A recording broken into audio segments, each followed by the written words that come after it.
a 4-part visit to Govardhan Hill in Vrindavan. Many of us were looking forward to the Kartik month 2020 to visit the Holy Dham, and something else happened. We weren't able to go. And so after the fact, this is a visit to one of the most sacred places in all of Vrindavan, Govardhan Hill.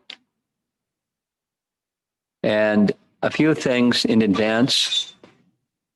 There are almost 400 slides in this 4-part series, and a lot of credit for at least, well, for many of, let's say 50% of the slides are directly from Bhakti Chaitanya Swami. He made a 3-part, 1 hour each presentation for the GBC strategic planning team on Govardhan Parikrama. He and I have visited Govardhan together many times in different places in Vrindavan many times. So he very kindly shared his images. Half of what you'll see are directly from him.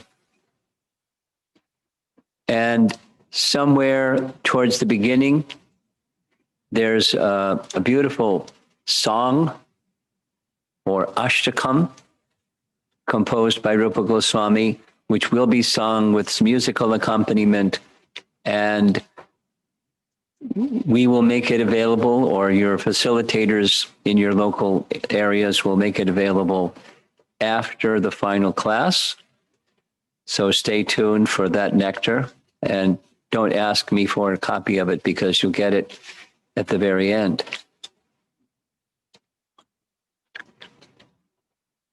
And I'll also make one other little short recommendation, announcement.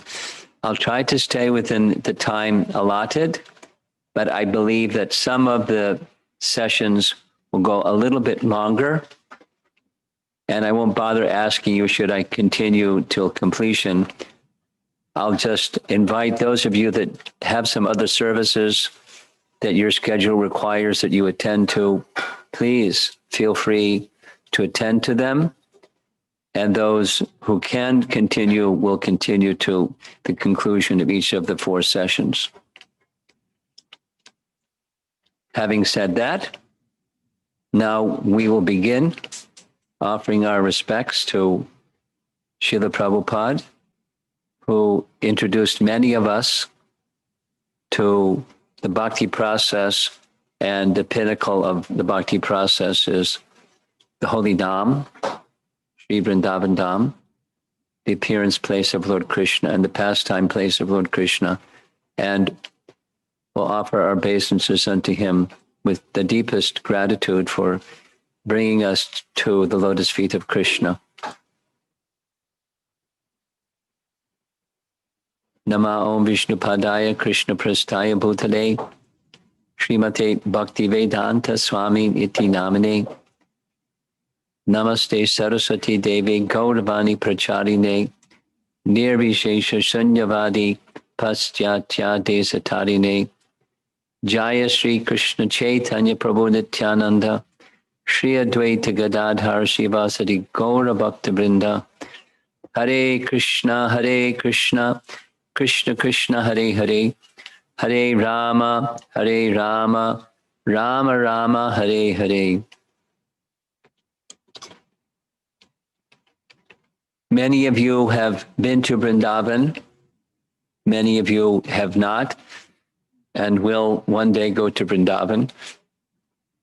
For sure, when you go to Vrindavan, spend time at Govardhan, because it's a very, very special place amongst all the special places of Vrindavan Dham. There's a celebrated section of Garga Samhita, which you see indicated here.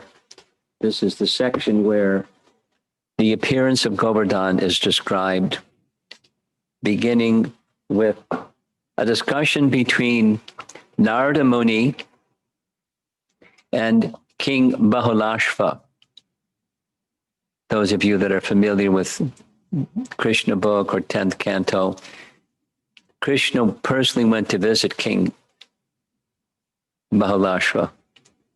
He was a king of Mithila during that time, a descendant of Janak, and a great personality. Narada was visiting him, and King Mahalashva was asking many questions about Krishna's pastime. So what we're hearing is Narada's narration to King Mahalashva.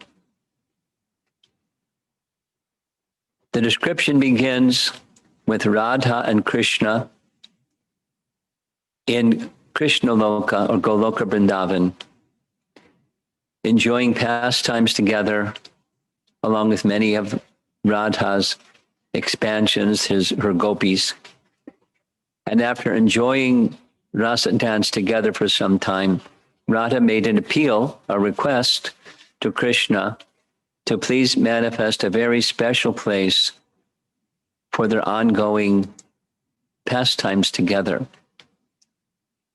Krishna closed his eyes, and in deep contemplation from his heart appeared his astounding love for Vrindavan Dham, headed by his love for Srimati Radharani, and that love from Krishna's heart deposited on the ground and grew and grew and expanded to inconceivable dimensions, according to Garga Samhita, 1 billion yojanas, which is 8 times, in terms of miles, 8 billion miles tall, and 500 million long, and 100 yojanas wide.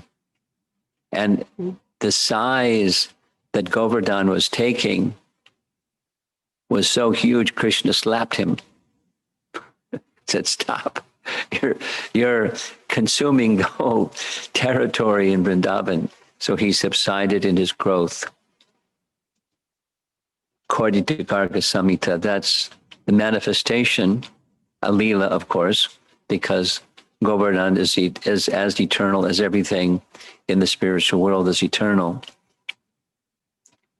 And when it became time for Krishna's appearance on earth, of course, there's timelessness in the spiritual world, but Krishna is fully conscious of everything. So during each day of Brahma, he appears in the earthly realm, and he was smiling. And Radha asked him, what's the cause of your joy? And he said, very soon we will appear on earth together and enjoy our pastimes on earth, just as we do here in Krishna Loka. And Radha appeared distressed. And Krishna asked why.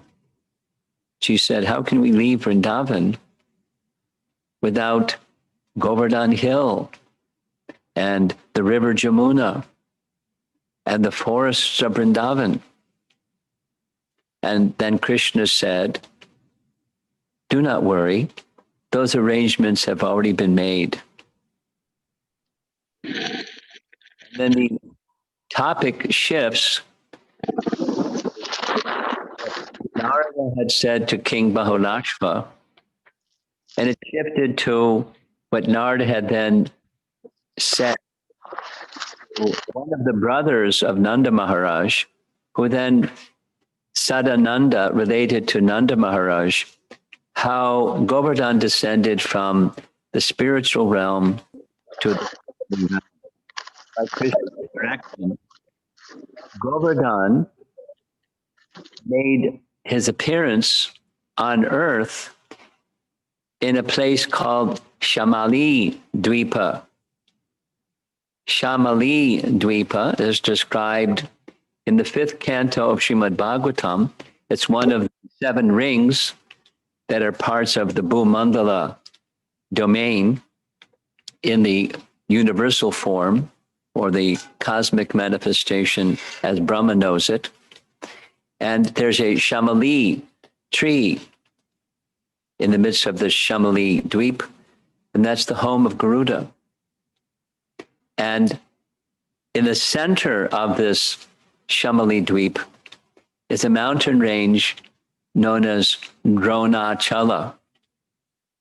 According to Garga Samhita, Dronachala is one of the most celebrated mountain ranges in the whole universe. And Govardhan appeared as the son of the chief of the Dronachala mountain range. Only when Govardhan appeared, the size was much reduced, but still very, very big. The leaders of all the other mountains in Bharatvarsha, namely the Himalayas and so many other mountain ranges, came to offer their respects to Govardhan and gave him the name Giri Raja, the king of all mountains, because of the wonderful qualities that Giri Raja possessed. They offered their respects to him. So one day, Palastya Muni is pictured here, one of the direct sons of Lord Brahma, was traveling from his quarters or his place of residence in Kashi. And when he reached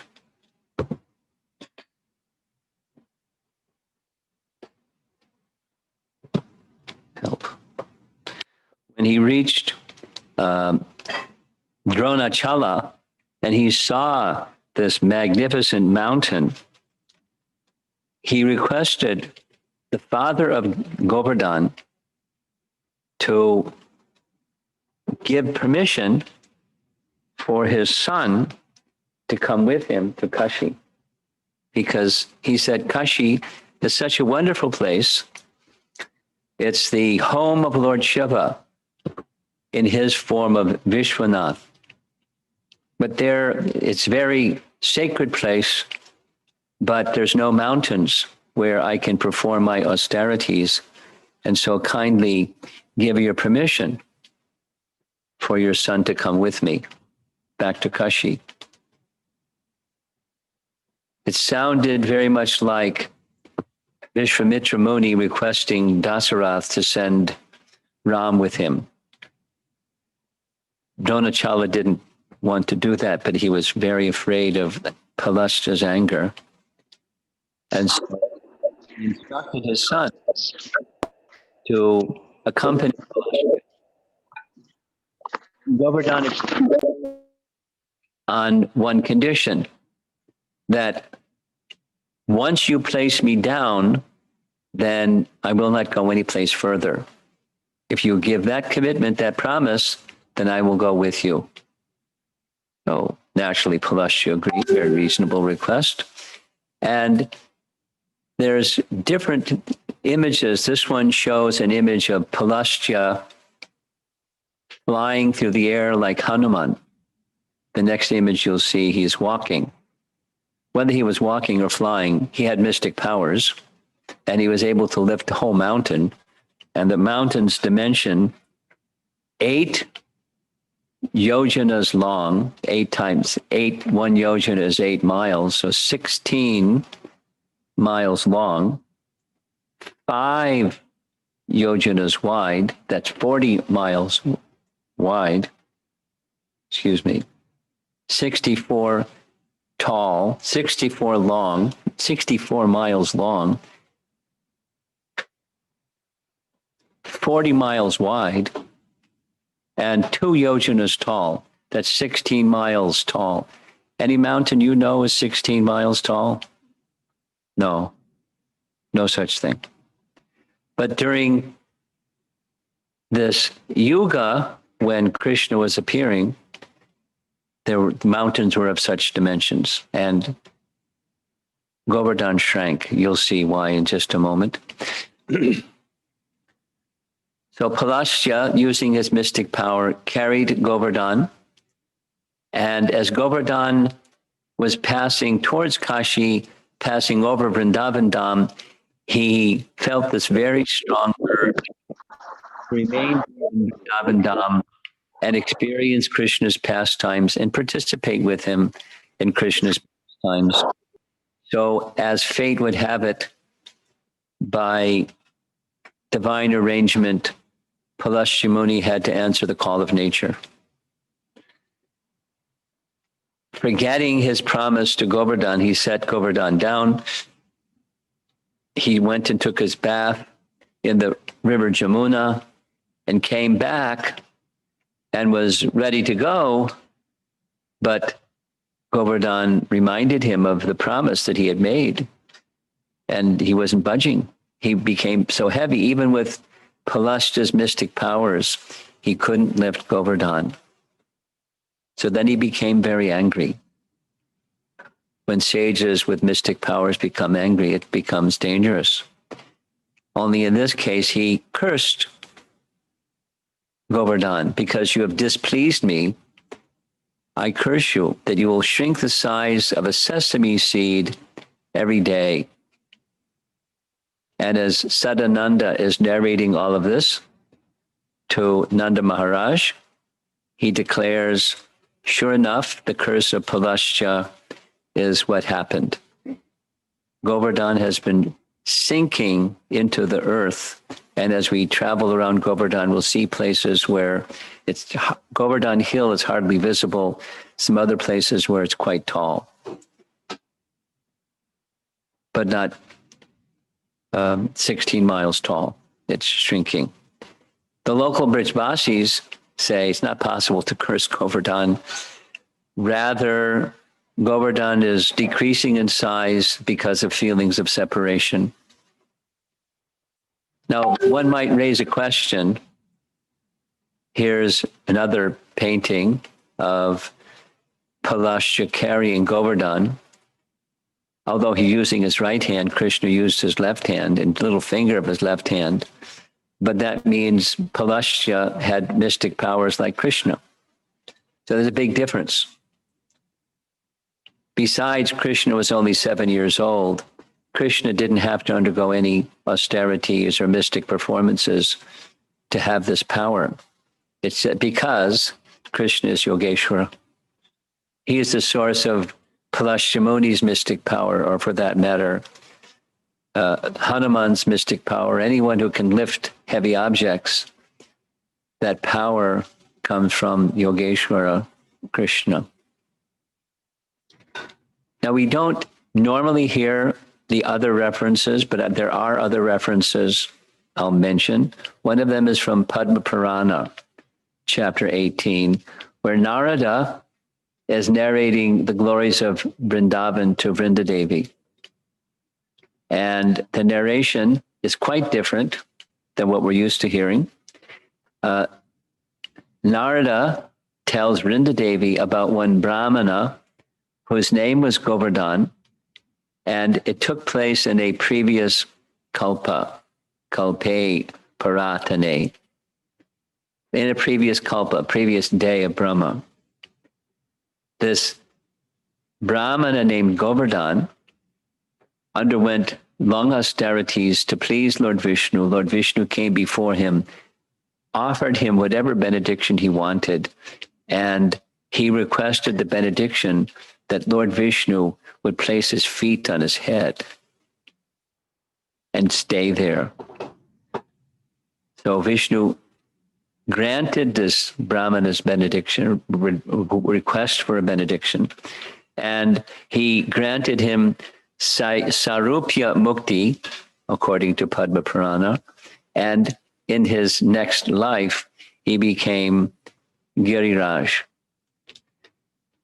And because the Supreme Lord was very pleased with his devotion, knowing that he would be hungry, he offered Abhishek to quench his thirst and Anukut to quench his hunger, satisfy his hunger. Now, the part that's missing in this narration is we have the picture of a jiva becoming Govardhan, but not the picture of Gobardan being Krishna himself. Padma Purana doesn't have that dimension, and so we normally don't hear this Padma Purana description, although it's there. And there's another, also not so well-known narration about how Govardhan came to Vrindavan Dham. And this narration comes from Narayana Bhatta Goswami. Narayana Bhatta Goswami was a contemporary of the six Goswamis. He was younger than both of Rupa and Sanatan Goswami, and he was born. It has importance in Braj. He was born in a Madhva Brahmana family on the bank of Godavari in the year 1531. So this is after Lord Chaitanya's departure, but during the lifetime of Rupa and Sanatan, and means also the other Goswami, six Goswamis. In ISKCON, we don't hear so much about him, but in Braj, one hears about him. When he was just 14 years old, he had a vision or a dream or a calling from Krishna directly to go to Vrindavan and assist Rupa and Sanatan in identifying the places of Krishna's pastimes. As we know, this is a service that was given directly to Rupa Goswami, and the indication to Narayana Bhatta was for him to assist. So at 14, he left home and went straight to Radhakund, where he stayed for a good number of years. He received initiation from one of Sanatan Goswami's disciples named Krishnadas Brahmachari. And for 15 to 20 years, his sole focus was assisting Rupa and Sanatan, carrying forward that instruction from Lord Chaitanya to identify places of Krishna's pastimes in Vrindavan. Because as we know, when Lord Chaitanya went, the places had been lost. He found or identified where Radhakund, Shamakund were, but many of the other places were left to the Goswamis to identify. And many of those places were identified. And Narayana Bhatta Goswami continued identifying deities and many other places. He wrote a book that was the consummation, as you see, Braja Bhakti Vilas. Over 1,000 places and deities were identified and accepted in a very authoritative way. The explanation goes like this. Doesn't say how he would divine where a deity was, but he would engage some workers digging into the earth and saying such and such a deity is here, and digging within the earth, they found such and such deity again and again and again. One of the most celebrated of them is the deity that's now situated in Varsana, the deity of Radha Krishna, known as Sri Ladali Ji. Sri Ladali Ji was found by Narayan Bhatta Goswami. So certainly the Brijbasis in Varsana have a great degree of respect and admiration for Narayan Bhatta Goswami. But the Bala Dauji deity in Unchagaon, those of us that have been to Unchagaon, we visited that deity. It was also found by Narayana Bhatta Goswami. And other deities, Shesha Vishnu, Sanketa Devi. Sanketa is a nice place in Vrindavan. And the deity that's there was found by Narayana Bhatta Goswami and identifying where many, many, many such places where he wrote a comprehensive book. It's the most comprehensive and well-respected book describing places of Krishna's pastimes in Braj. So in this book, he describes a pastime where in the previous yuga, when Ram was engaging the Vanaras in constructing the bridge, Hanuman found this wonderful mountain and was preparing to bring the mountain to help form the bridge. But a voice from the sky indicated to Hanuman the bridge is now completed. So Hanuman was a little disappointed. He placed Govardhan down in Vrindavan. And Govardhan was discouraged. I was looking forward to being in service to Lord Ram. So Hanuman gave him the benediction.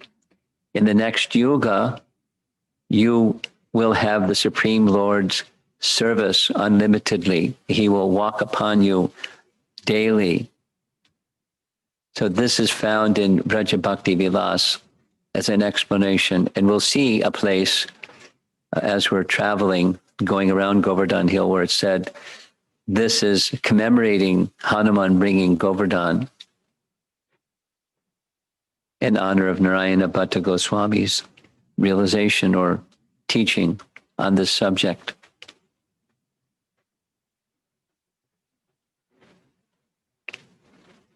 It is said that the gopis identified Govardhan as Haridas, that is, servant of Hari. We know him both as Krishna himself. The Govardhan Puja pastime is the hill of Govardhan is Krishna himself. But there's a very special position of Govardhan as the servant of Krishna. There's three places. One is in the Bhagavatam, Canto 10, Chapter 47. There's a phrase where it is said, Udava is praised for bringing relief to the inhabitants of Vrindavan because they were suffering from Krishna's separation, and by his coming, he reminded them of their dearmost Krishna. He reminded them by his words and even by his appearance because he looked like Krishna. There's the Sanskrit. Krishnam Sam Smarayan Re Mehari Dasho Prajakasam. So he is Haridas of the residents of Vrindavan. That's how they saw him. Servant of Krishna, Haridas. There's another place, also in the Bhagavatam, where Haridasya Rajarshe Rajasuya Mahodayam, where Maharaj Yudhisthira is also glorified as Haridasa. All saintly guests at Maharaj Yudhisthira's Rajasuya Yagya glorified the king's love for Krishna, which was so deep that the Lord felt bound to live as a servant, friend, and master in the Pandavas' home. So directly in the Bhagavatam, these two, Udava and Yudhisthira, are given this title, but the gopis went beyond that. They indicated that he's Haridas Varya, or the best of Sri Hari's servants. That's pretty special. Udava is most exalted associate of Krishna outside of Vrindavan, and Yudhisthira exalted amongst the Pandavas, and Govardhan is more exalted than both of them, according to the gopis and according to the Bhagavatam. Here's what the gopis say about Krishna's being the best of the servants. They pray in this way: "Oh, my friends, this hill supplies Krishna and Balaram, along with their calves, cows, and cowherd friends, with all kinds of necessities. Govardhan is always in this serving mood. Water for drinking, very soft grass, caves, fruits, flowers, and vegetables. In this way, the hill offers respects to the Lord. There's a nice painting of sitting place and caves for Radha and Krishna's pastimes. And now comes a very special treat, a set of prayers amongst many prayers to Govardhan. This one composed by Rupa Goswami. And the meter, very special meter. Listen carefully as you hear the song being sung or the ashtakam being sung. It's in a meter called Mata Mayura. Mayura is a name for peacock, and Mata means intoxicated. So imagine an intoxicated peacock swaggering and dancing, and the meter is Mata Mayura. In fact, the phrase Mata Mayura appears in the first verse of the Ashtakam. And it's recorded, so listen carefully. I hope you enjoy it.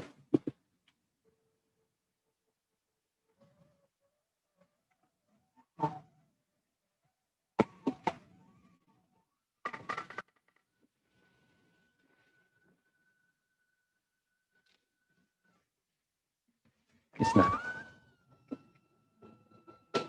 Govindasyotam sitavamshi vanitodyal Lasyotkanఠా mattamayura vrajavita Radha kundo tungatarangāṅkuritanga Pratyāśāmi tvam kuru govardhana purnam.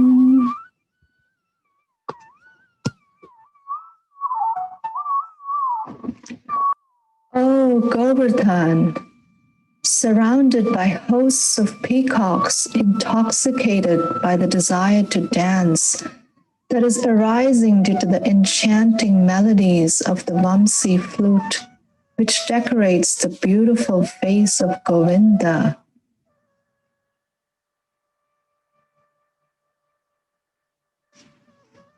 O Govardhan, whose limbs display horripilations of joy in the form of sprouts that grow due to the high rising waves of Radhakund.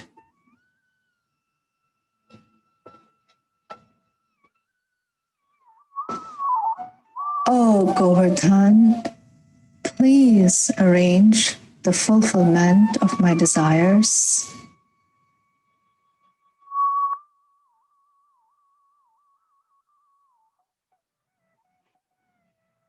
Yasyotkarshad vismitadhibirvrajadevi Vrindervaryam varnitamaste haridasyam Chitreryunjam stadyutipunje akilasham Pratyāśāmi me tvam kuru govardhana purnam.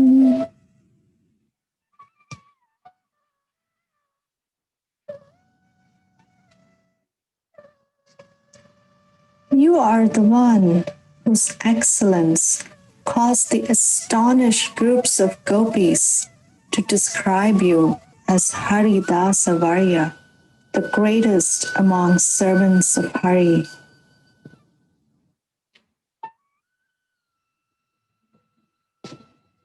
As you illuminate all directions by your various clusters of amazing light emanating from the transcendental moonstones, sapphires, rubies, etc. on your surface.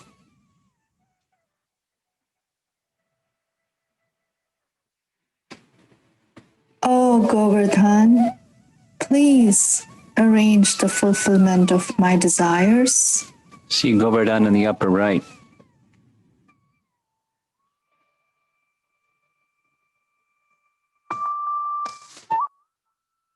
विन्दद्भिर्यो मन्दिरतां कन्दरवृन्दै कन्दैश्चेन्दोर्बन्धुभिरानन्दयतीशम् वैदुर्याभे निर्जरतो ये अपि सोऽयं प्रत्याशां मे त्वं कुरु गोवर्धनपूर्णाम्.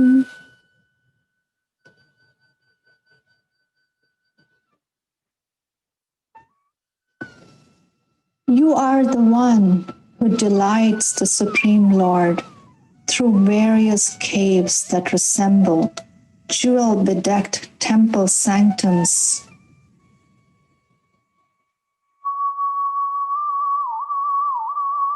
as well as through your kanda, elephant foot yam,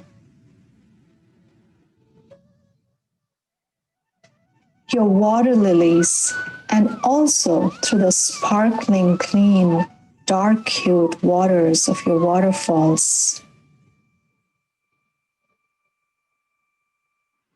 Oh, Govardhan, please arrange the fulfillment of my desires.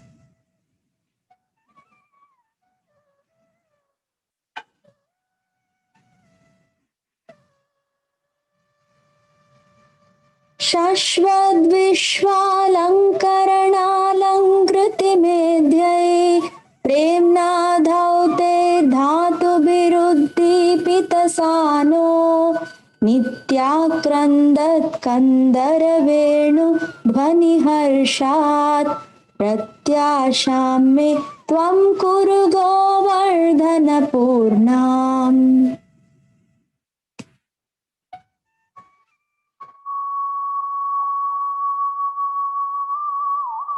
Oh, Govardhan, whose plateaus are glowing due to your various minerals, like natural red arsenic, oxides of various colors, etc., thoroughly washed by a pure love, which constantly act as pure ornaments for Hari, the ornament of the entire universe.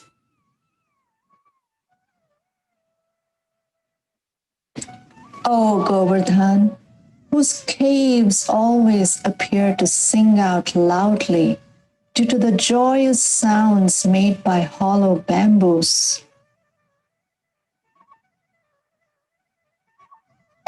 O Govardhan, please arrange the fulfillment of my desires.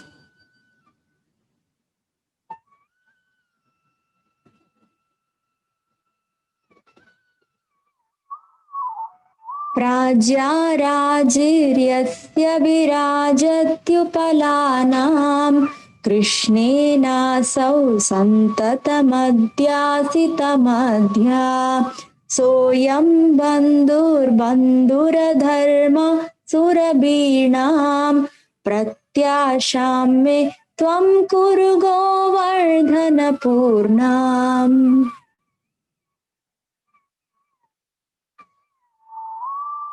You are the one whose great multitudes of flat stones appear splendid when they're constantly used by Krishna as places for sitting. He's on the upper right, sitting. You are the friend of all the cows, and thus your nature is very sweet.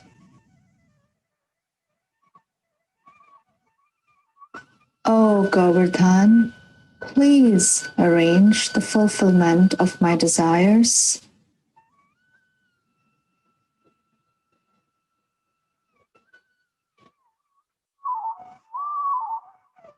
निर्द्वन्द्वान संहृतिहेतुं घनवृन्दम् जित्वा जम्बारातिमसम्भावितबादम् स्वानां वैरं यः किल निर्यापितवान् स प्रत्याशां मे त्वं कुरु गोवर्धनपूर्णाम्.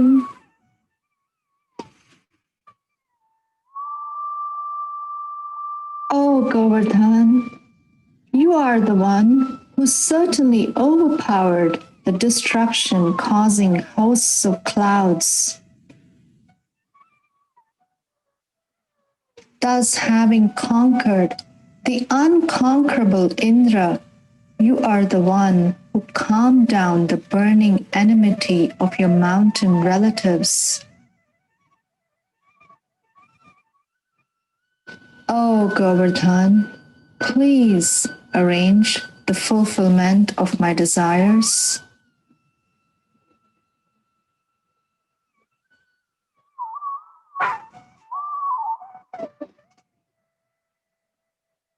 बिभ्राणो यः श्रीभुजदण्ड परिभर्तुश्छत्रीभावं नाम यथार्थं स्वमकार्षीत् कृष्णोपज्ञं यस्यमकस्तिष्ठति सोऽयं प्रत्याशां मे त्वं कुरु Govardhan पूर्णाम्.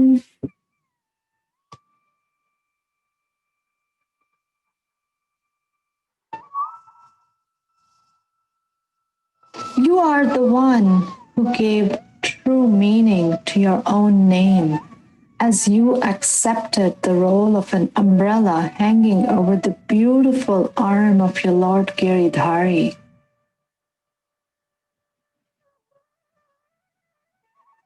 You are the one whose worship is established directly by Krishna's revelation.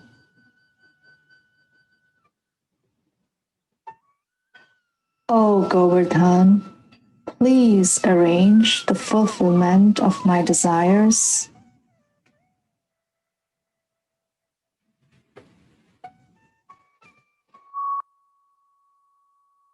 गान्धर्वाय केलिकलाबान्धवकुञ्जे क्षुण्णैस्तस्य कङ्कणहारे प्रयताङ्गा रासक्रीडामण्डितयोपत्यकयाढ्या प्रत्याशां मे त्वं कुरु गोवर्धन पूर्णाम्.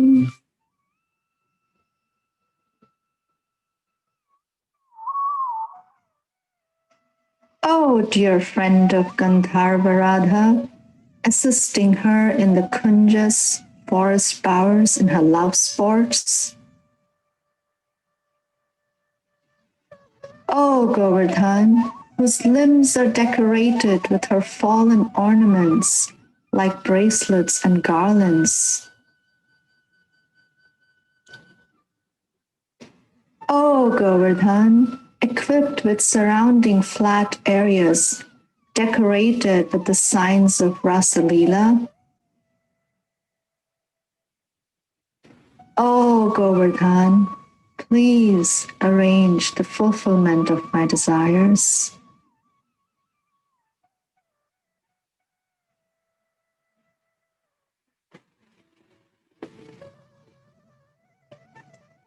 अदृश्येनि शेखरपद्याष्टकमेतत् कृष्णाम्बोध प्रेष्ठपटेद्यस्तव देहि प्रेमानन्दं तुण्डिलयन् क्षिप्रममन्दं तं हर्षेण स्वीकुरुतां ते Hridayesh.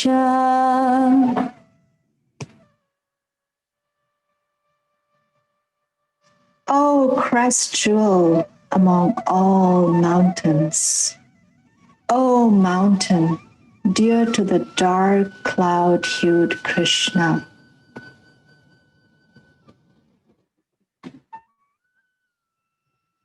May the Lord of your heart, Krishna, happily accept the living entity who studies these 8 prayers dedicated to you while quickly nourishing his boundless joy of prema.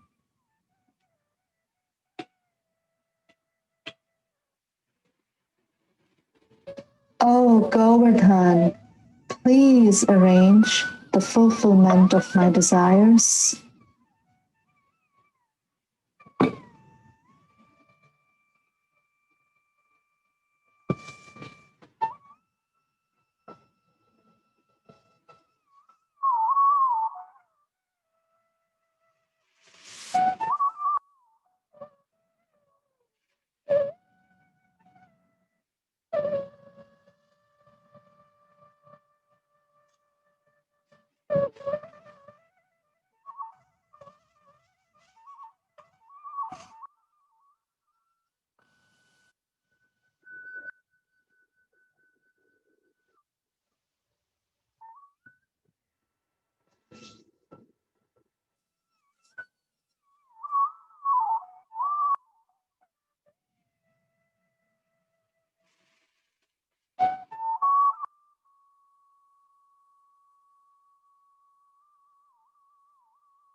Very beautiful. The meter, the melody, the message, the mood. As you can see, our acharyas, headed by Rupa Goswami, have immense love for Govardhan as they have for Krishna. And their appeal to Govardhan is to fulfill their spiritual desires. In that verse number 8, he reveals specifically the desire that he's aspiring for, and that is the love of Radha. So now, in one of the verses, text 7, there's a little surprise where he says that Govardhan gives true meaning to his own name by accepting the role of an umbrella hanging over the beautiful arm of his Lord Giridhari. So he's giving true meaning to his own name. Now, Govardhan doesn't mean you're an umbrella. Govardhan was an umbrella to shield the residents of Vrindavan. So how is it that he accepted the meaning of his name, Govardhan? And a wonderful poet named Harishuri gives the following two explanations you see in bright letters on the bottom line. Ridha Shrava. So here's the translation. This is compliments of Hari Parshad. Krishna wanted to say,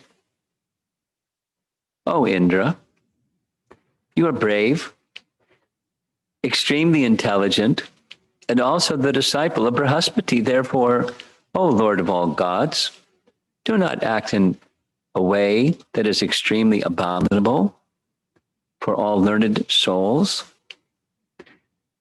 Ridha Shrava is, one of the meanings is an elder learned person. Ridha Shrava.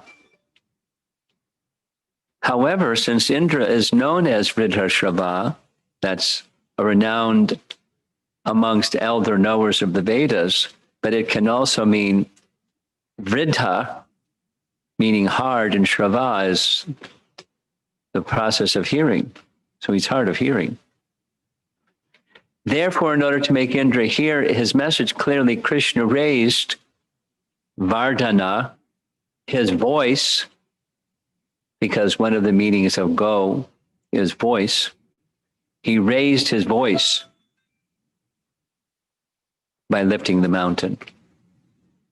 Go, Vardhan. He raised his voice. He sent his message to one who is hard of hearing. And there's a second verse that he expresses something similar. You see in yellow letters there, Sangato Jada. Jada means foolish. Sangha means association with. And Jada normally means fools, but it can also refer to clouds filled with water. So if there is an elder brother, Indra is elder brother. He's the elder brother of Vamana, right? Indra is the elder brother of Vamana, right? They had the same mother, father. The elder brother, born first, was Indra, and born later was Vamana. And Krishna and Vamana are non-different. So if there is an elder brother who has lost the ability to discriminate between good and bad acts and thinks himself to be correct at all times, and if such an elder brother has repeatedly associated with jadas, or fools, or clouds filled with water, then the intelligent younger brother should always try to bring him to the correct path by displaying extremely pleasing go Vardhana, expert speech, in front of such an elder brother. So Krishna displayed, Govardhan displayed the meaning of his name by lifting the umbrella to stop the downpour of rain from Indra. He established the meaning of his name by that act. So very nice. Poetic, and those that aren't poetic won't appreciate it as much as those that have a flair for poetry. That's very beautiful, what Rupa Goswami has written. So we'll not hear this again until the final session, but when you get it, you'll probably want to hear it again and again. And I'll share with you that many mornings, I wake up in the morning and the melody is playing in my mind. The melody is very charming and enchanting, and it will stay with you, and hopefully the message will also stay with you. Rupa Goswami is praising Govardhan in so many ways, seeing him as the dearmost of Krishna's devotees, and wishing that the dearmost of Krishna's devotees fulfill all his spiritual desires. So the servant of Hari serves by providing things that Hari requires even without Hari asking. He provides soft roots for eating, jewels for ornamenting the body. These are the words of the gopis. Flat places for sitting, so Radha and Krishna can enjoy pastimes together. Here Krishna is playing upon his flute. There's cows in the background grazing on the side of Govardhan Hill, but providing this nice service for Radha and Krishna and all the residents of Vrindavan. Another very nice painting, soft sitting places. Up on top, you can't see because maybe you can see, there's a temple on the very top of Govardhan Hill. On our screen, we can't see, but in my computer, I can see. There's a hill at the top.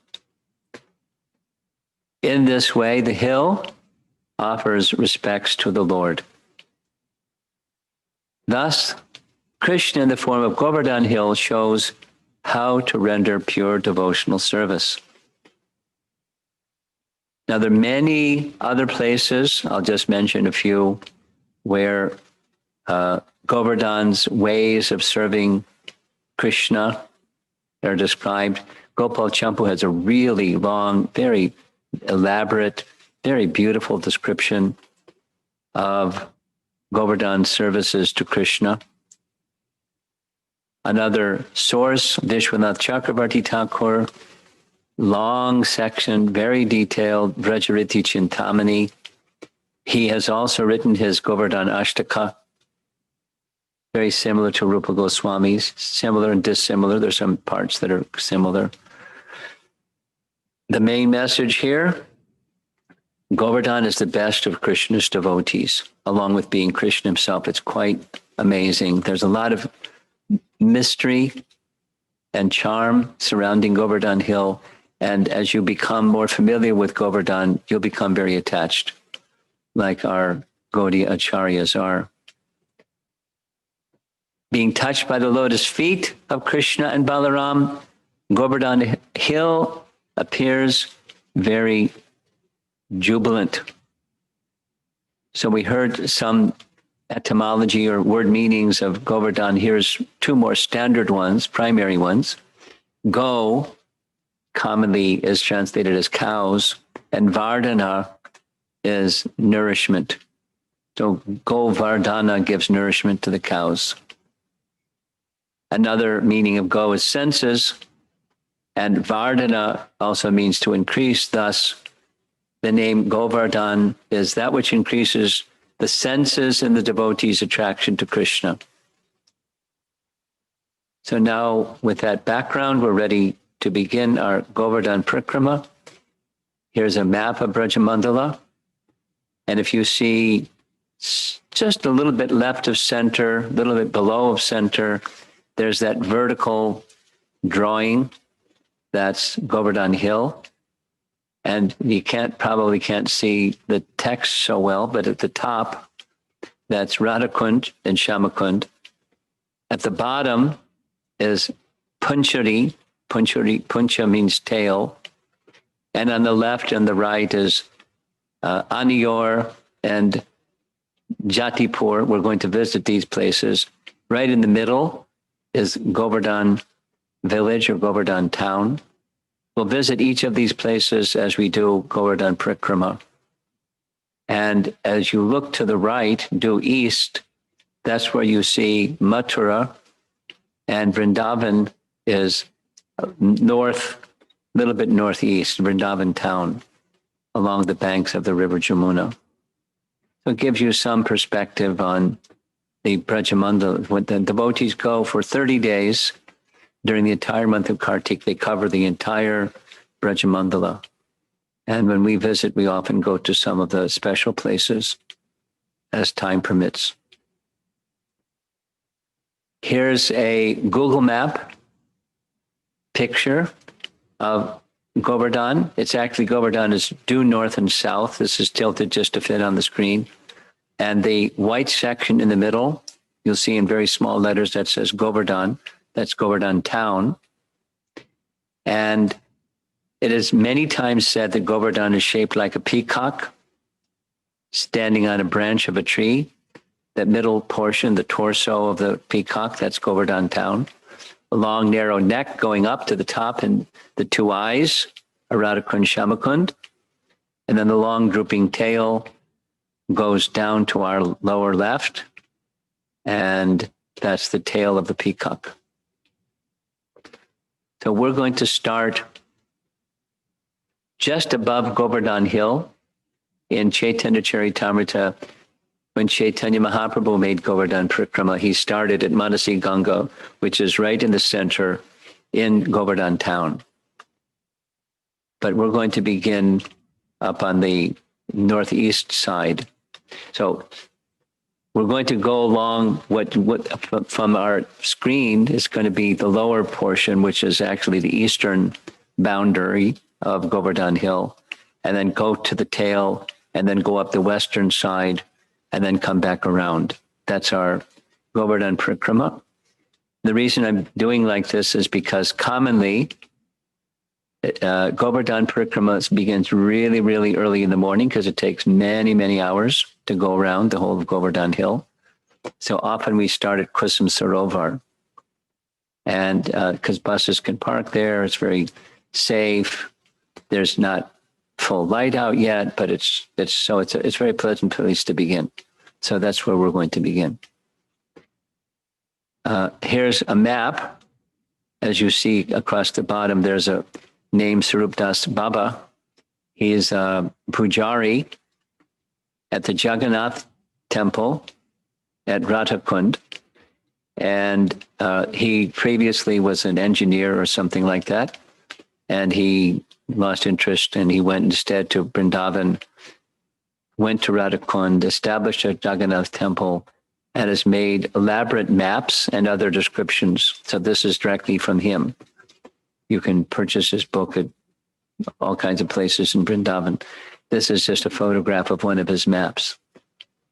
We're going to go to Kusum Sarovar, which you see on the far east side or right side. And we'll walk along that road that's on the upper portion, that blue strip. That's the road. And all those other places that are shown on the map on the left side we'll also visit when we come back around on the final day.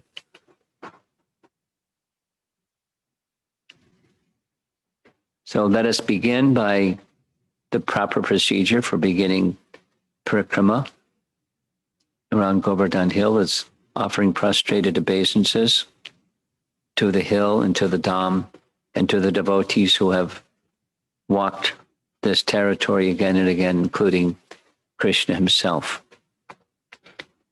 The first place we're going to visit is very beautiful architecture place, perhaps the most astounding architectural wonder of the whole of Govardhan area. And that's this Kusum Sarovar. So the Sarovar refers to the lake, and Kusum refers to flowers. And we'll hear shortly the meaning of that Kusum Sarovar. Before it was the Sarovar, it was just a lake.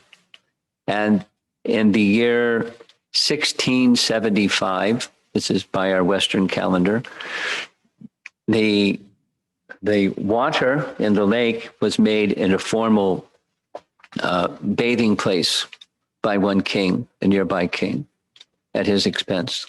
He very much appreciated the place. And much later, nearly 100 years later, this structure was built. The structure was built by the king of Bharatpur, nearby kingdom, in honor of a young man's father who checked the Muslim invaders by military strength and protected the Vrindavan and Brijbasis. So it's you can say it's a war memorial in honor of his victory. And we'll see some paintings inside. And he had a number of queens, and the chief queen, Kishori Rani, is also honored by one of these structures up on the architectural section. Here it is a little bit closer, very photographic. Look, even at the reflection, it's so beautiful. Of course, there's rainy season where the water goes up and the summer season where the water goes down. So we'll see different depictions at different times of the year. Many places describe Kusum Sarovar. Kusum means flowers. And when Radha and Krishna would meet one another at this place, they both exhibited what's known as Kila Kinchita Bhav. When they would meet one another and see one another, they would experience ecstasies, and their bodies would manifest these different symptoms of ecstasy. You'll find this term in Chaitanya Charitamrita in a number of places, Kila Kinchita. So in one narration, the gopis would come at 11 o'clock regularly, pick flowers, and go to Surya Kund to worship Surya Dev. This Surya Dev was the Ishtadev of Radharani. And regularly, Madhu Mangal and Krishna would go there, disguised as Brahmana priests, and they would have very funny exchanges with the gopis and receive the flowers and ladus to offer to Surya.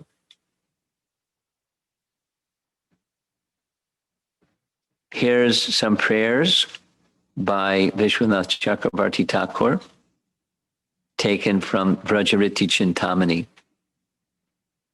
With its nearby forest groves and limitless nectar trickling flowers in its waters, Kusum Sarovar shines with great splendor.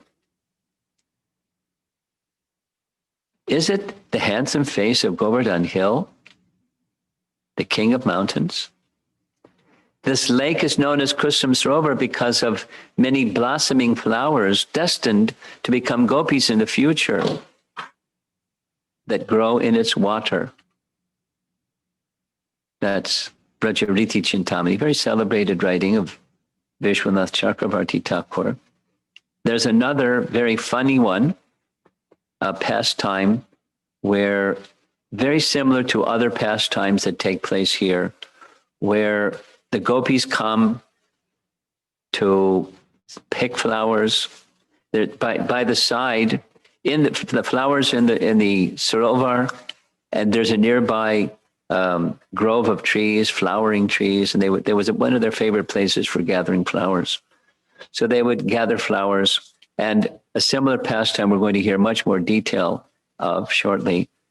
And Krishna would come and check the gopis. You are stealing flowers. And he would criticize them and chastise them very strongly, harsh words. And I want to know who you are.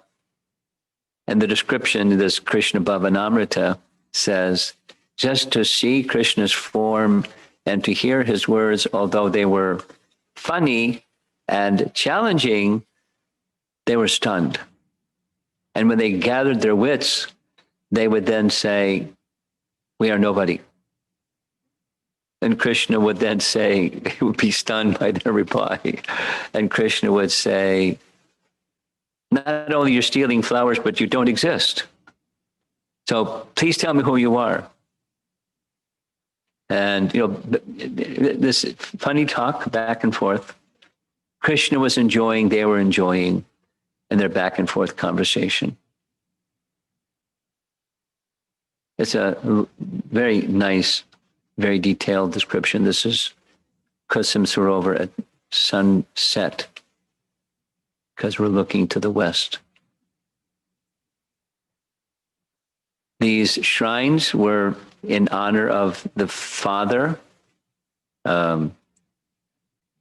Maharaja of Bharatpur. His name was Saraj Mal, and Kishori, his good wife. Here's the front structure. Here's the interior structure. Now, pastimes of Krishna are within those arch areas, and the pastimes of the king are within the central area, because it was a memorial, but they were Vaishnavas. They were honoring Krishna's pastimes, as you see, different swing pastimes and different pastimes. And of course, here's the king riding off to war. On the upper right above him, that's Krishna's lifting of Govardhan hill. On the upper left, that's Krishna and Radha on the swing, the Julan Yatra festival. And one of those images is connected with the pastime that took place here at Kusum Sarovar specifically. This doesn't say who this is. There's not an indication. Maybe Krishna's feet, maybe Radharani's feet. There's no marks on the feet, but it's part of the structure here. Very, 250-year-old structure. And little shrines to either side of this same architectural look. Very beautiful, very, very stunning.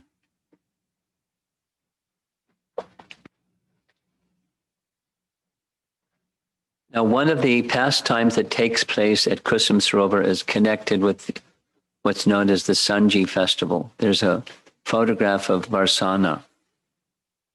And it's done even today in Varsana, but a very old tradition from way, way back is on a certain day, the young girls in different villages, and Varsana is still done, there's a day where girls would gather flowers and decorate the doorways around their houses with flower decorations. And in the evening, the elders would come by and make judgments of who did the best, and whoever did the best would get some award in the big festival, like a flower festival. So on the day of the Sanji festival, the gopis went early in the morning to the best place to get flowers, which was Kusum Sarovar. And Krishna knew. So what Krishna did was he laid in bed, moaning. Oh, so Mother Jasoda came to wake him, and he was moaning. So she said, you stay here. You just take rest today. Balaram will take care of the cows with the cowherd boys. Don't worry. When they left, Krishna immediately moved the covers and got into a little uniform, dressed like a gardener, and went straight away to Kusum Sarovar to have pastimes with the gopis. And when he reached there, Radharani had her basket and she was collecting flowers. And when her sari got caught in one of the thorn bushes, she called for help. And immediately the gardener, Vana Mali, came dressed with a mustache. You'll see the mustache in a minute. And looking like a gardener, and freed her. And soon as she was freed, she Krishna disappeared. And she was stunned. She felt attraction for the gardener like she feels for Krishna. So because she had called for help, her gopi friends came a little bit late, and they saw Radharani in this state, asked what happened. And she said, here's what happened, and I can't remove from my mind this gardener. So charming. And another painting, Krishna's pulling on Radharani's sari to free her. Then in the background, you see the Kusum Sarovar architecture. Of course, it didn't exist at that time, but that's what the painting is meant to show.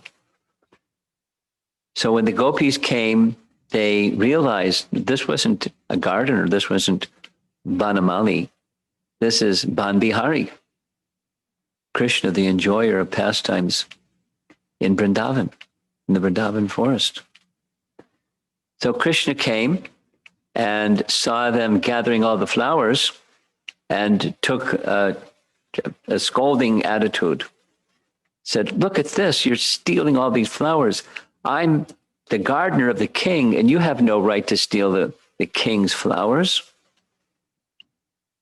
And they said, it's the Sanji festival. We're here just to gather flowers for the festival. And he took his stick and hit the bottom of their flower baskets, and the flowers went flying in all directions. And they became very angry, and Radharani grabbed him. But when she grabbed him, she found Krishna's flute stuck in the back of his outfit. And that's when they concluded, you're not Van Bihari, you're Ban Bihari. So, Van Mali. You're not Van Mali or Van Bihari. There we go. So they scolded him. And what's going to happen? Well, I'll wash the flowers, but it's very far away to get to the Jamuna. So he took his flute and made a motion in the ground with his flute, and a whole lake came from the ground. That's how the Sarovar manifested initially, according to this nice pastime. And he washed the flowers. They said, well, you've offended Radharani. So he said, what should I do if you feel I've offended her? You must honor her. So there's the mustached Vanamali decorating Radharani's hair. This is in the ceiling of the memorial, one of the places where Krishna's pastimes are depicted. And the whole pastime goes on, not only decorating her hair, many nice paintings indicating this wonderful pastime. Radharani's looking not just at herself, but she's looking at Krishna in the mirror, because that's her loving attraction. And after fixing her hair, he is supplying her with different ornaments to decorate her. This is a celebrated pastime, as you can see. On her wrist, making bangles, and the gopis assisting, a whole set of ornaments and decorations and rings and so many nice things. So it's like deity dressing, Krishna's dressing Radharani,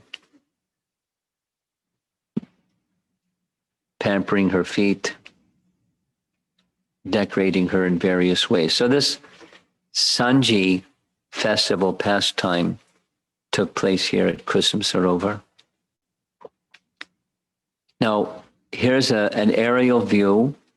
You can see the numbered images on the right. That's where the Kusum Sarovar is. And behind it, number 2, is where the structures are, the architectural structures. Next, we're going to visit the Udava Temple, which is where number 3 is. And this is what it looks like from the outside, quite simple. And this is what it looks like from the inside. In the center, the deity is Udava. We'll get a close-up of the images. The person in charge is named Udava Das. Here's a little bit closer image and a further picture, a little bit further away, showing the altar. And the close-up here is the close-up of Udava with Radha and Krishna in front. And over here, over here is Vajranabh, Krishna's great-grandson. And the next image is two of the queens who came with Udava. So that we'll hear, when we get to Udava Kund, some more details. But you probably know this from Bhagavatam, that after Krishna departed from Dwarka, the queens are remaining. And Arjuna brought the queens to Hastinapur for protection.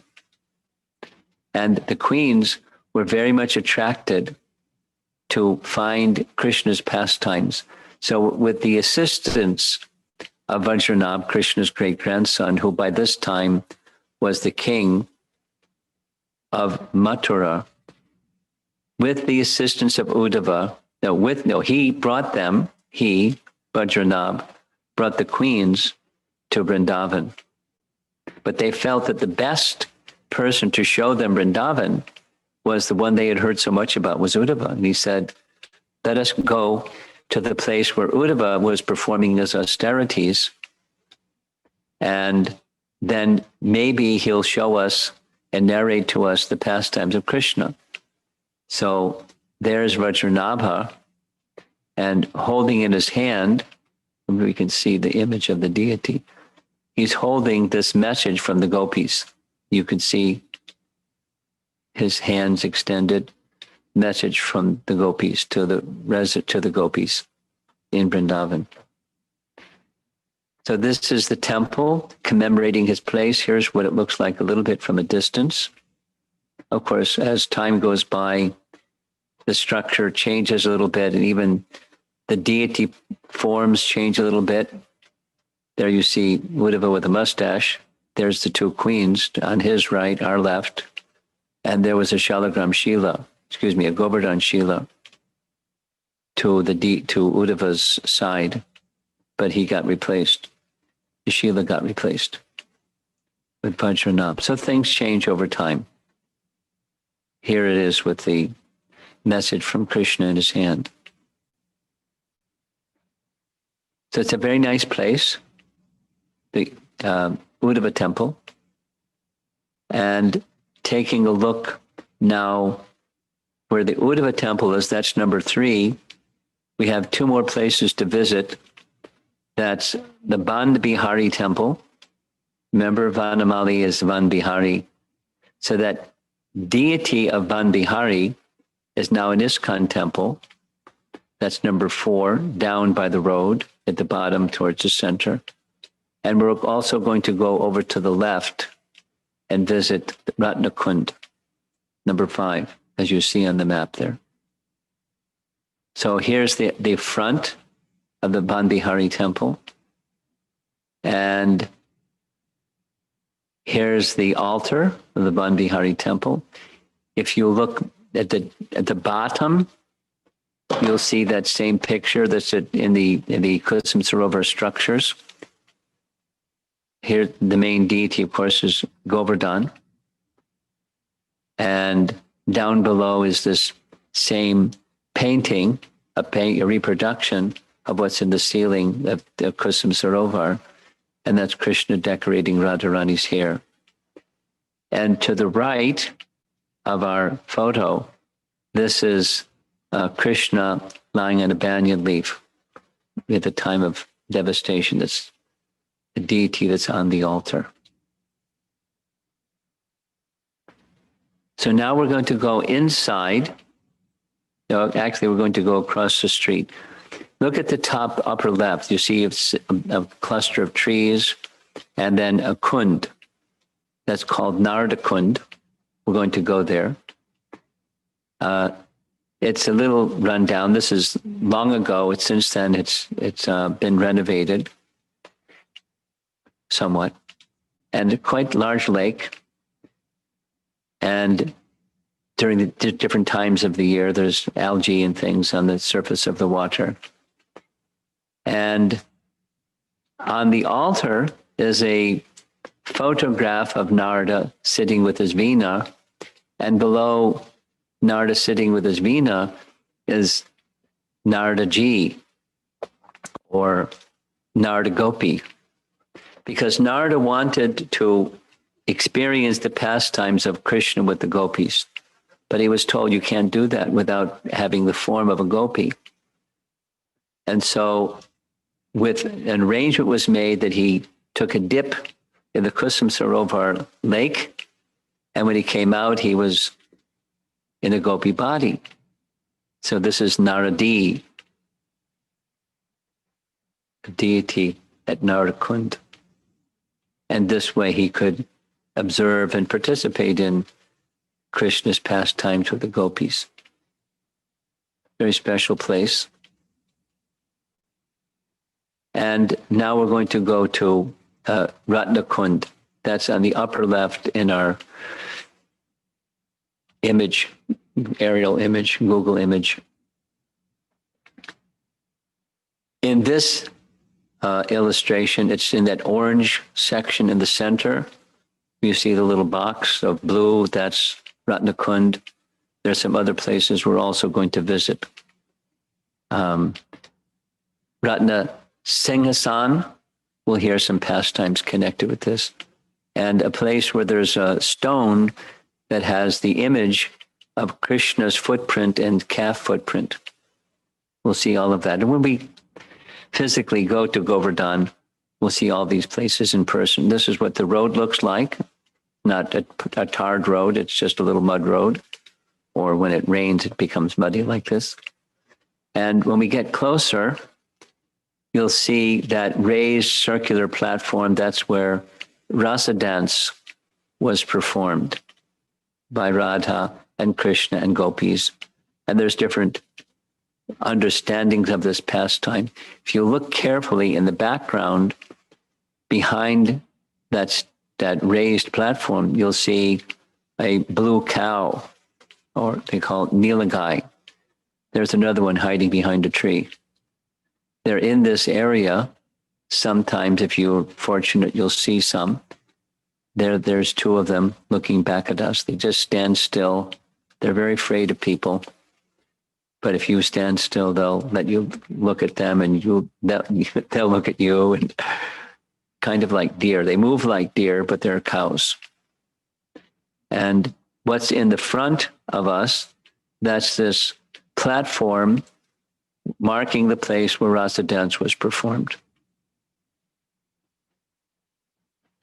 So one of the many places in all of Vrindavan is this. The rasa dance are called Rasa Stali. You see some Govardhan Shilas up above. Sometimes they have that. Sometimes they have this little image of Radha and Krishna sitting on a throne. And the Ratna Simhasan, a jeweled throne, is a celebrated place. It's nearby, inside a building, and often it's locked up. But sometimes the pujari is there and let you see place that marks where Radha was seated when Shankachuta came. Now there's a version in the Bhagavatam, and there's a version in Rupa Goswami's writings. We'll share both of them. In both cases, there's this understanding. Kamsa had sent Keshi, this is now from Lalita Madhava, but it applies also to Bhagavatam. Kamsa had sent Keshi and Aristasura to check out the situation. This is before they were actually the battle. You just to do some reconnaissance. And when they returned, Keshi was glorifying Srimati Radharani and her beauty. And then Aristasura made the suggestion that Kamsa kidnapped Radharani. So Shankachuta was given that mission to go to Vrindavan, find Radharani and bring her to Kamsa so he could enjoy with Radharani. That was kind of like a Ravana mentality. So Shankachuta came, what the Bhagavatam describes as he came on the occasion of Holi. And Balaram was with Krishna, and young girls were with them. And as is done customarily for young boys, young girls, they have some pastime where they're singing songs and performing dance, enjoying the holy festival. And Shankachuta came along, paying no attention to Krishna and Balaram, paying all attention to the gopis. And without touching them, he just hustled them away, shooed them away to go to Mathura to be with Kamsa. And as he was herding them away like cows, they started calling out to Krishna, help. And Krishna turned to Balaram saying, I'll fix him. And alone Krishna went, and Shankachuta, being very fearful of Krishna, he ran and left the gopis behind. Krishna caught up with him with one punch to his head. He killed Shankachuta. Shankachuta, as you see from the painting, he has a jewel on his turban. That's how he got the name Shankachuta, a conch-shaped jewel. So Krishna took the jewel, and he didn't want the gopis to be jealous of one another, so he gave the jewel to Balaram. That's what it says in the Bhagavatam. Then there's a very elaborate and very interesting pastime that's somewhat different, described in Rupa Goswami's Lalita Madhava. In the same area, that's what you saw the aerial image of. This is Ratna Kund, or the kund in which there's jewels. And in the Lalita Madhava, it's a long section, nearly 40 verses, where it describes the following pastime. And the pastime begins with a Surya Puja being performed under the direction of Jatila. Radharani was a worshiper of the sun god. So at Surya Temple, there was a puja going on, and guess who the pujaris were? Krishna and Madhumangal. Krishna and Madhumangal. So after the ceremony was done, she was ready to give dakshin to the pujaris, and Madhumangal said, I want sweets. Let's go. We'll go to your house. So Krishna was there with Radharani and some of the gopi friends. And so they went straight away to Ratna Kund and seated Radharani on the jeweled throne, Ratna Singhasan. And when they were enjoying pastimes together like this, Radharani's maternal grandmother, who was Radharani's mother? Kirtida, right? Kirtida?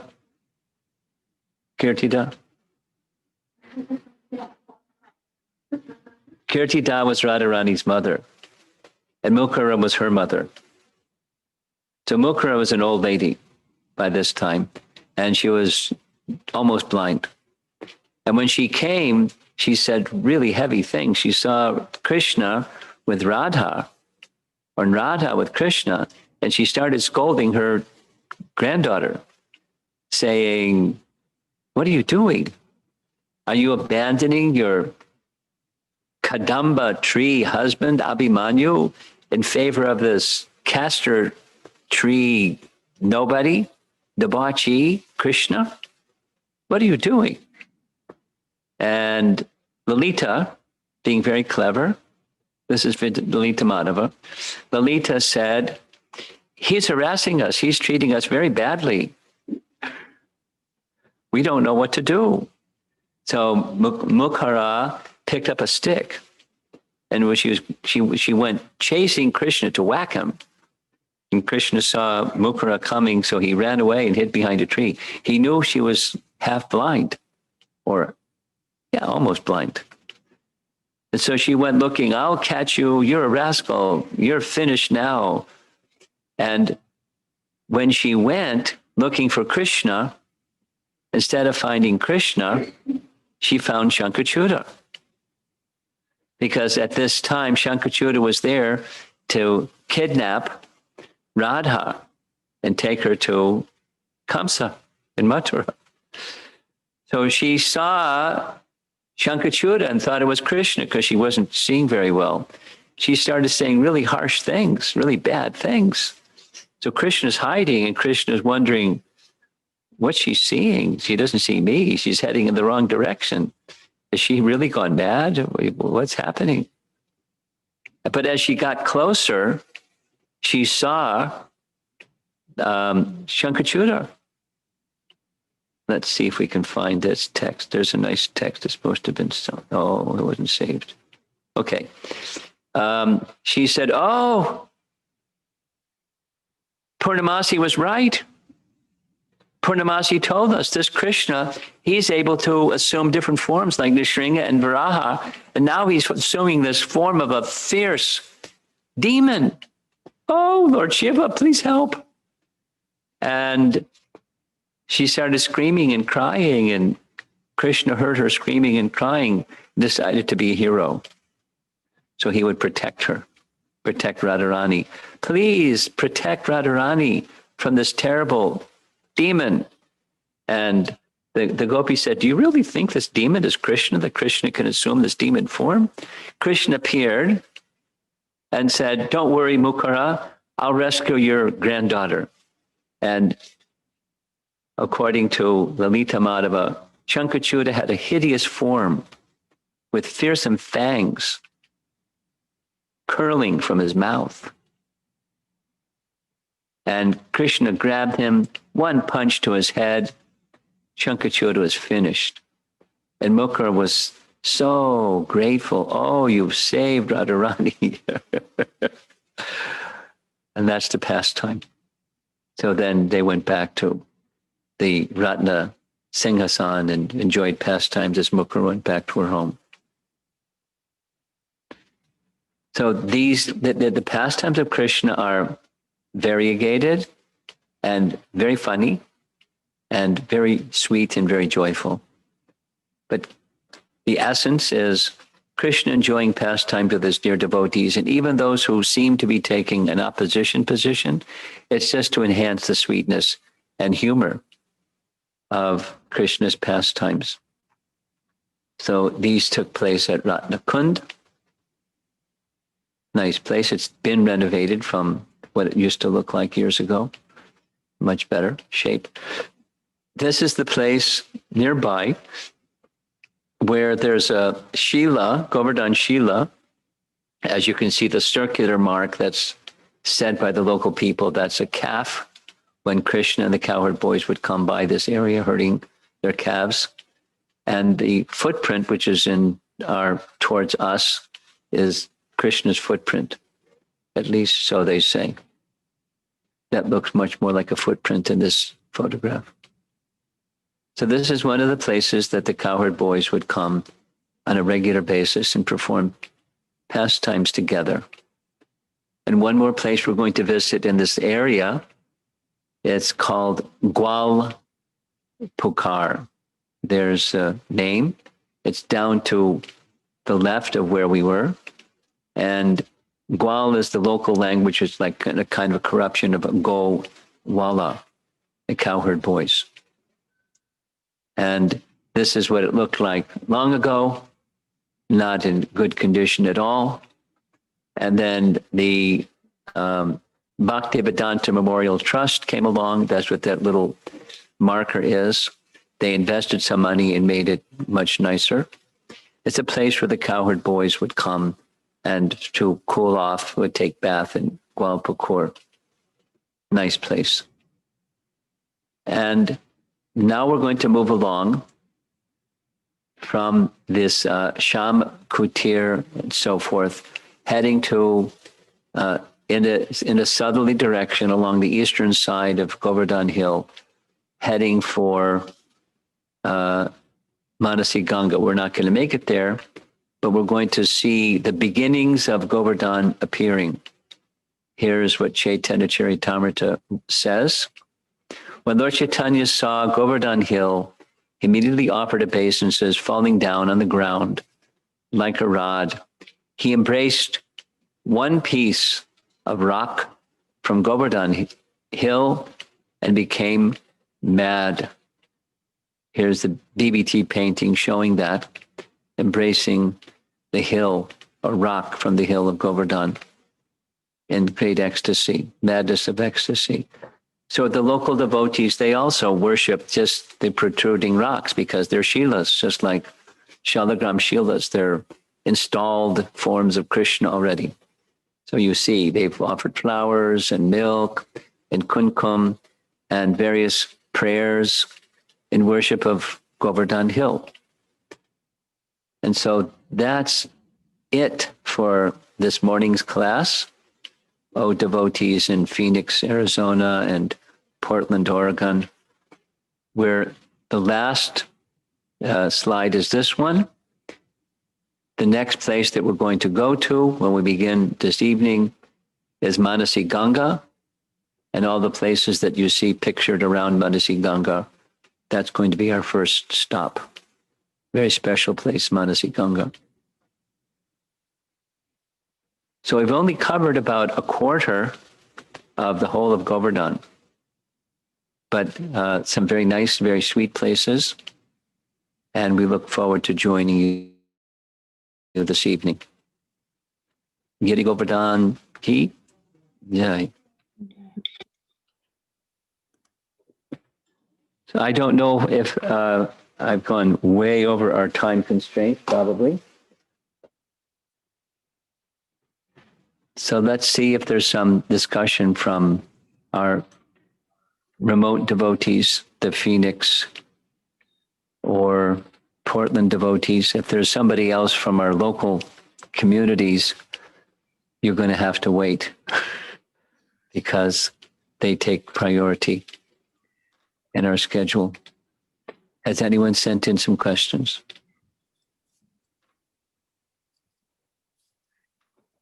Hare Krishna Maharaj, everyone in Zoom, it's muted. So please, if you have any questions, raise your hand to avoid everybody talking at the same time. Please raise your hands and accordingly we'll enable your mics. Okay, sounds good.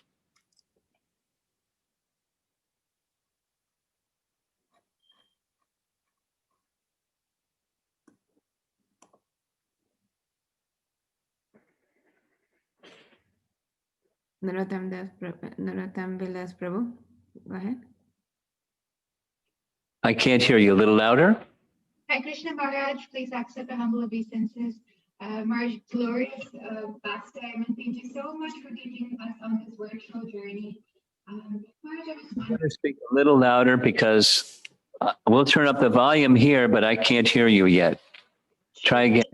Can you hear me now, Maharaj? A little better. Speak a little louder, and they're going to play with the volume. Go ahead. Yeah.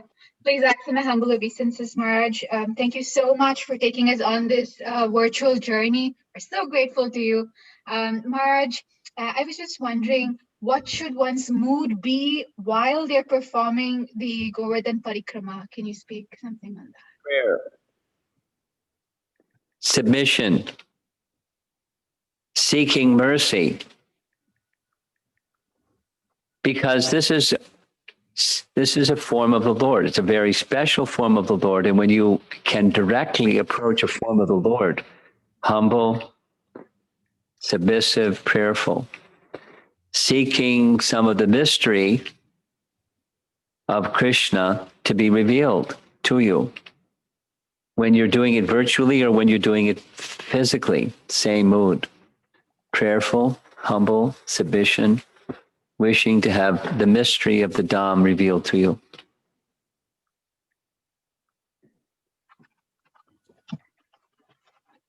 Thank you so much, Maharaj. Hare Krishna.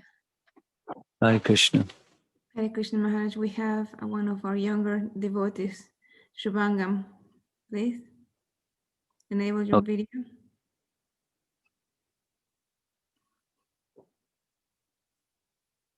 You're on mute, Shubhangam. Speak up. Can't hear you so well. Yeah, I want to ask a question about Govardhan Hill actually. About which? So when Govardhan asked for the benediction of having Krishna put his feet on his head for the yeah. So then since Krishna played on Govardhan Hill, can we step on Govardhan Hill, or if we step on Govardhan Hill, would Krishna's footprint be stepped on? We don't walk on Govardhan Hill because Lord Chaitanya would not walk on Govardhan Hill because he said Govardhan Hill is Krishna, and we don't put our foot on Krishna. We follow Lord Chaitanya.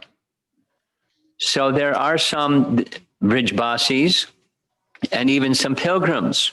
We'll see later, some pilgrims going on Govardhan Hill. We don't, because we accept Govardhan Hill as Krishna himself, or even Krishna's devotee. We don't put our feet on a devotee's head, do we? Yes. Okay. There you go. Nice question. Thank you. Thank you. Anyone else from Phoenix or Portland? No questions at our end, Maharaj. Not yet. Maybe this afternoon, this evening. Okay.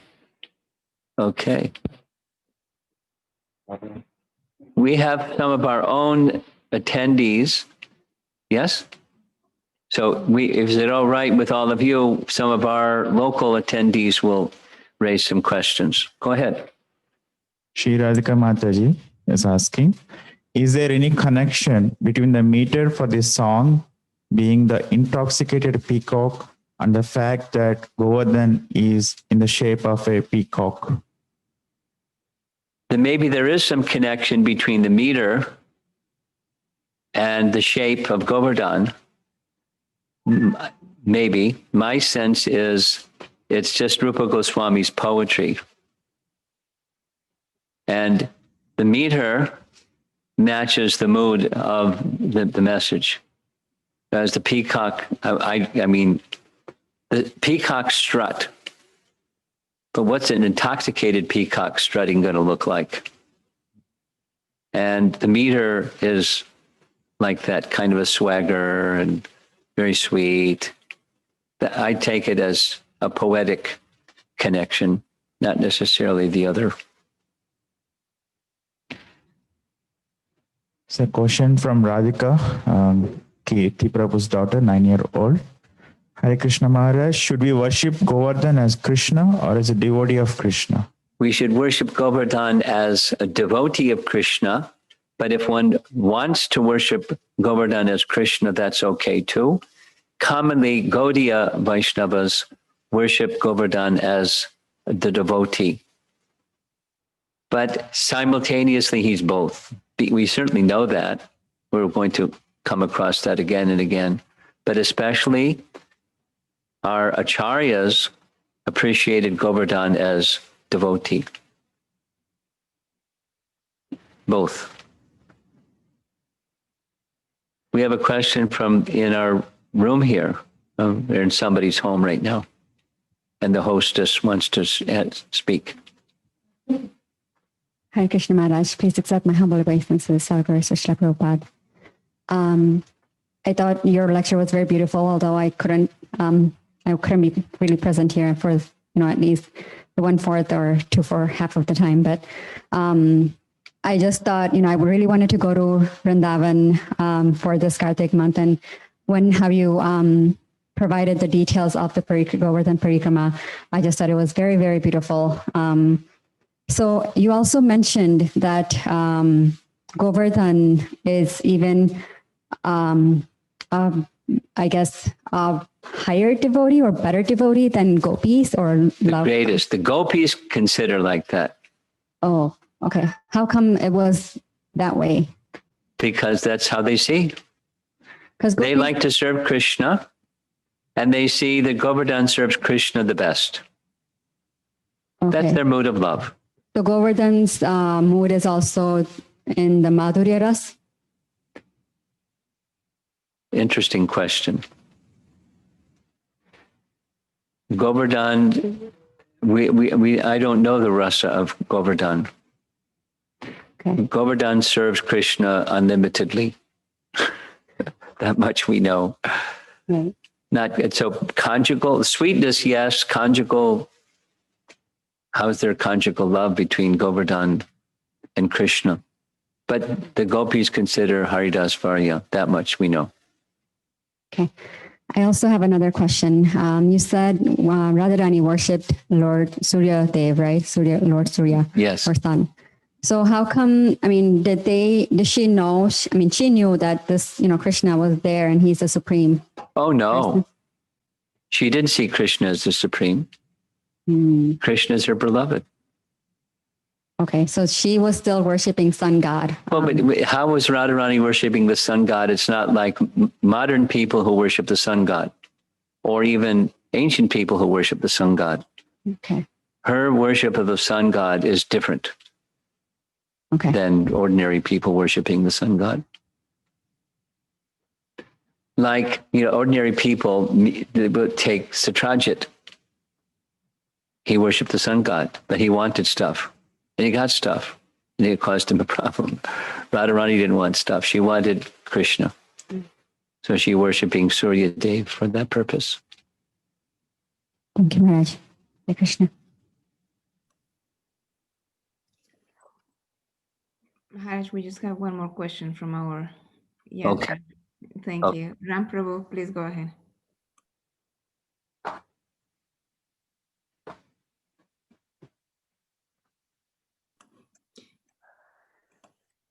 You're on mute. Please go ahead. Hare Krishna Maharaj, I'm sorry, can you hear me now? Yeah, now I hear you. Yeah, thank you for the wonderful virtual tour, Maharaj. It was really enlightening, the kind of research you might have put into the Google Maps, the shape of peacock. I really appreciate that curious interest from you to educate all of us.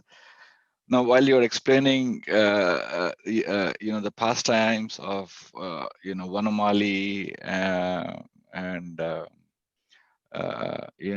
teasing Radharani and gopis, it sort of, all those pastimes reminds us of how the life might be on Golok Vrindavan. I mean, last night in the Bhakti Vriksha Purushottam Das Prabhu was saying the gopis during Rasa Leela, they were like spiritual bodies, and they left behind the material bodies for their husbands at home. But they realized truly the spiritual connection with Lord Krishna. And even gopis, I mean, like we hear in Ramayana, they had benediction from Lord Rama that during Krishna avatar, they would get the closeness of the lordship.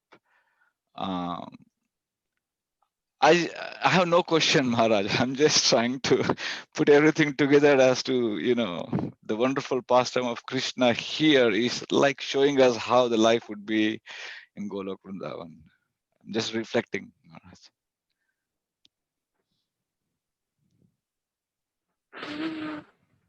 Krishna is all attractive. And Krishna is expert at fulfilling the desires of everyone, or reciprocating with the desires of everyone, and especially his devotees. And amongst his devotees, there's the very, very, very special Brijbasi devotees, and so forth. The special amongst the Brijbasi devotees are the gopis, and especially amongst, so exchanges are very attractive and unconventional.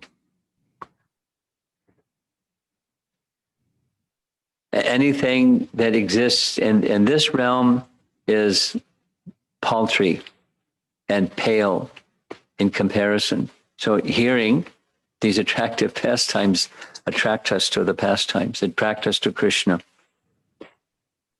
that there's a potency within these pastimes. In Rupa Goswami's language, it's called udipan, or stimulation of ecstatic love. So just by hearing pastimes of Krishna, the dormant ecstatic love for Krishna is touched or stirred or awakened, stimulated by that sound of the message of Krishna's pastimes, or all these images of seeing Govardhan Hill. It's the form of Krishna. As we saw in the last slides, people worshiping. We're going to see more people worshiping. So he makes himself available in a form that's worshipable by anybody. And even without knowing it, he's worshipable by anybody and everybody. And as one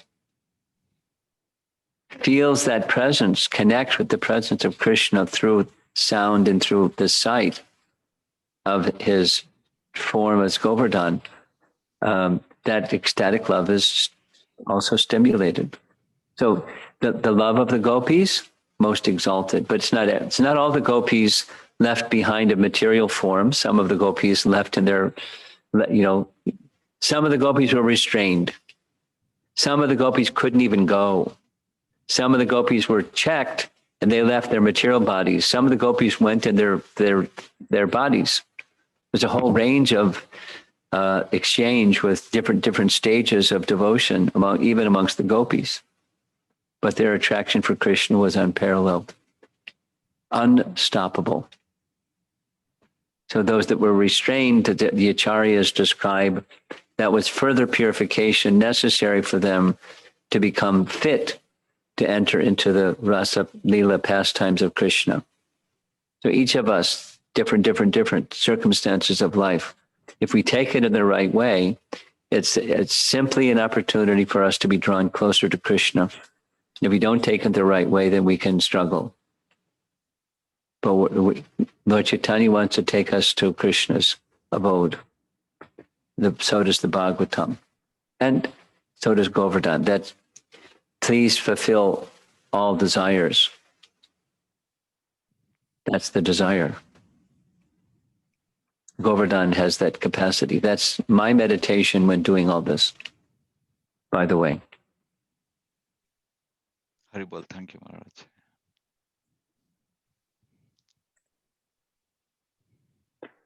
Okay, we have something local, and then I think we'll close. Snehavalli Mataji asks, Hare Krishna Guru Maharaj, Chartaka Parvat in Puri is similar to Govardhan in Vrindavan. I'm curious to know why Lord Chaitanya climbed on that Parvat but not Govardhan. Lord Chaitanya, I hope you understood the question. Some of you may be newer. I'll just repeat the frame of the question. In Jagannath Puri, there was a sand dune that Lord Chaitanya saw when moving about. And when he saw the sand dune, he saw Govardhan. And seeing Govardhan, he saw Krishna on the side of Govardhan. And he went running with outstretched arms like the wind, and then fainted.